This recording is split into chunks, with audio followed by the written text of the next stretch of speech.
शहर से गांव जाने वाला ये रास्ता हरे भरे खेत, प्रचुर मात्रा में पानी और समृद्ध जीवन दर्शाते हैं। कहते हैं कि अच्छी फसल और हरे भरे खेत किसानों के चेहरे की ही मुस्कान होते हैं।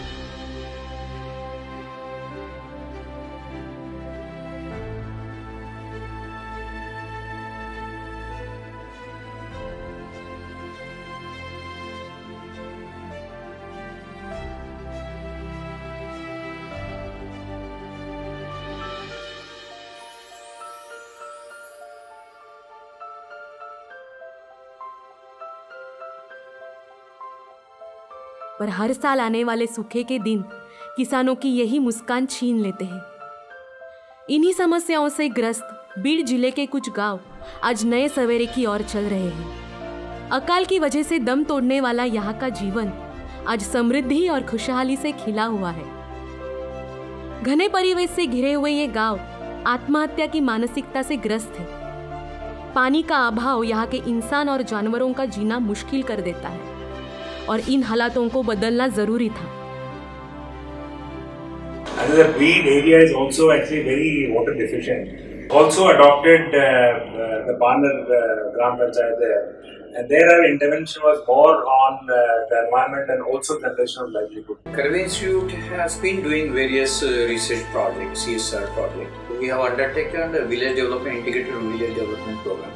Under that, we have already adopted 16 villages, and it's a very comprehensive development model, which is one of the very good project in terms of public sector, institute, academic institute and CSR cell and NGO partner program. Of course, the ultimate aim is to reduce farmer suicide.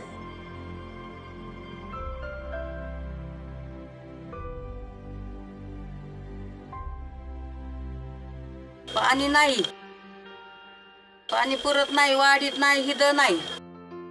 दोन रोज तीन रोज आंघोळ्या भेटत नाहीत असं म्हणायचं. काय लोकांना पाणीच नाही, 10-10, 11-11 परस विहिरी येतात. लाईट असती नसती, पाणी साठवायला काय नाही, पाणी द्यायला नाही, शिंदू शकत नाही ते पाणी. झाडं जगवणार कशी? मग ते झाडं जगवायचे म्हणलं तर त्याला पाणी पाहिजे ना पहिलं. ज्यावेळेस माझगाव लोकांनी कर्वे समस्या संस्था गावात आल्या त्यावेळेस सर्व लोक म्हणजे म्हणा आता हे कंपनी कशी स्थापन होणार. हा एक तर दुष्काळी भाग आहे. दुष्काळी भागामध्ये लागवड तर करायची आणि हा पर्यावरण आणि कृषी उपजीविका प्रकल्प असल्यामुळं इथं झाडं 100% येणारच नाहीत, कारण पिण्याच्या पाणीच नसतं इथं. झाडं तर कशी येणार? इस स्थिति को देखकर मुंबई स्थित Mazagon dock ship builders limited और कर्वे समाज सेवा संस्था पुणे, इन संस्थाओं ने सामाजिक बांधिलकी उपक्रम के तहत बीड़ जिले के पाटोदा तहसील के कुछ गांवों को विकास कार्य हेतु चुना। दोनों संस्थाओं के प्रतिनिधियों ने इस क्षेत्र का दौरा कर विकास रणनीति का आरेखन किया। जागरूकता, संगठन और विकास, इन 3 तत्वों पे इस उपक्रम की शुरुआत हुई। आमच्या ह्या प्रोजेक्टचा मेन महत्त्वाचा उद्देश की या बीड सारख्या ठिकाणी रिमोट एरियामध्ये लोकांना उत्पन्नाचं साधन निर्माण करून देणं आणि त्याचबरोबर पर्यावरणाची शाश्वतता राखणं। आपल्या वर्किंग एरियामध्ये पारनेर मेन क्लस्टर आहे, त्याचबरोबर पारनेरच्या आसपास असणाऱ्या 8 वाड्या पारनेरमध्ये येतात, या प्रोजेक्टमध्ये येतात। आम्ही या कार्यक्रमांतर्गत, या उपक्रमांतर्गत आतापर्यंत शेतकऱ्यांना 1000 शेतकरी अडॉप्ट केलेले आहेत।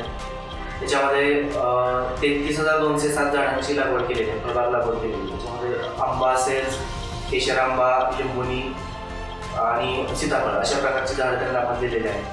तर झाडांचा आता सक्सेस रेट बघायला गेलं तर मोर दॅन 75% सर्वायव्हल रेट आहे। आणि त्याचबरोबर आपण सार्वजनिक ठिकाणी पर्यावरणाचं संगोपन होण्यासाठी 1000 झाडं लावली। वाकडं चलून पण 25 कावडी वायाचं दुपारपर्यंत 25 कावडी तसंच आणलं, लंगत कावाना पण पाणी कावडी इरून आणलं त्या।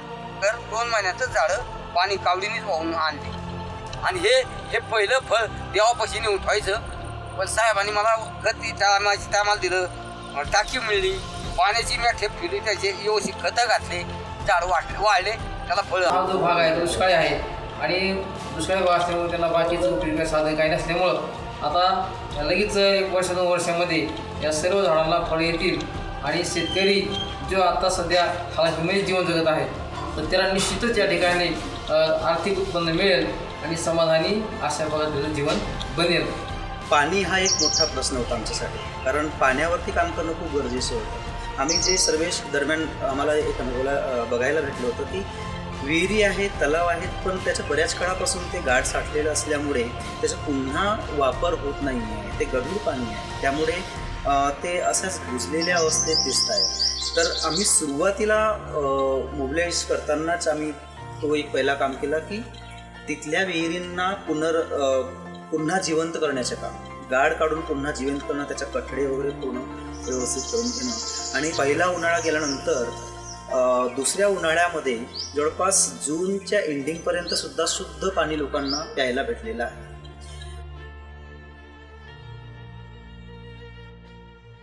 सूखे के दिनों में पानी और चारे की आपूर्ति जीवन की कठिनाइयां बढ़ा देती है. In the region at that time in Marathwada, you find it. The most of the chara chawnis was been there because there was no fodder available to the cattle in that region. So we said, why not? We can go to initiate that particular fodder to be given, and then we calculated the things, and the project was initiated. And it is our also one of the achievement that we have taken them from around 400 kilometers from Mumbai, and in that area the people have shown the interest. You will not believe, on the 2nd May of the 2016. We have inaugurated the project, and there the project was initiated. Then we come to conclusion that we have to identify the villages of the Beed and the Taluka also. So the baseline was done systematically, and then we find out a region where one of the employee who has been one of the villagers who has been now working with Mazgauda, and he said, why not? We can work in the periphery of that Parne Gram Panchayat, almost all 7 villages. CSR प्रकल्पाची गांभीर्यता त्या भागांमध्ये, म्हणजे बीडसारख्या भागांमध्ये दखल घेण्याची गांभीर्यता, दखल घेण्याची ती सेन्सिटिव्हिटी माझगाव आणि कर्वे समाज सेवा संस्थेने त्यावेळेस हे केली. आणि आम्ही सर्वांनी मिळून त्या कार्यक्रमाची एक चांगली सुरुवात केली.